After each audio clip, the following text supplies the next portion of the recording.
Hello guys, welcome to China Rakesh happy lifestyle.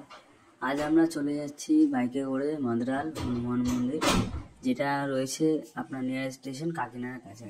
তো প্রথমে হনুমান মন্দিরে গেলাম, গিয়ে দেখছিলাম সেখানে কীর্তন সন্ধ্যারতি এগুলো হচ্ছিল। তো দেখুন হনুমান মন্দিরটা কত সুন্দর। আর আপনাদের সবাইকে জানি এটা কয়েকশো বছরের হনুমান মন্দির, খুব জাগ্রত। আপনারা যদি শনিবার বা মঙ্গলবার পারেন, গিয়ে এখানটায় গিয়ে পুজো দিয়ে আসলে আপনার সবার যা যা ইচ্ছা পূর্ণ হবে। তো দেখুন, আমরাও সেইভাবে পৌঁছে গেছিলাম মন্দিরে।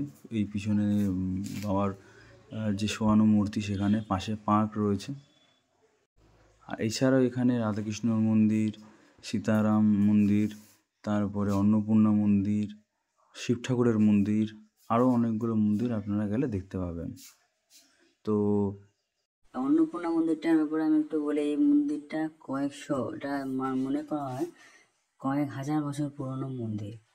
তো এখানে মা অন্নপূর্ণা, তার সাথে শিব পার্বতী, আরও অনেক মূর্তি এখানে স্থাপন করা হয়েছে। তো আপনি এখানে আরেকটা জিনিস দেখতে পাচ্ছেন যে যখন সমুদ্র মন্থন করা হয়েছিল, সেই একটা মূর্তিও কিন্তু এখানে ভেতরে দেওয়ালে পাথর দিয়ে খোদাই করে করা আছে। এই দেখুন উপর দিয়ে দৃশ্যটা কত সুন্দর লাগছে, এই অন্নপূর্ণা মন্দির গেট। আর এই লাস্ট যেটা আছে সেটা হচ্ছে আমাদের শিব ঠাকুরের মন্দির। দেখুন ঘুরে আমার কত সুন্দর শিবলিঙ্গ।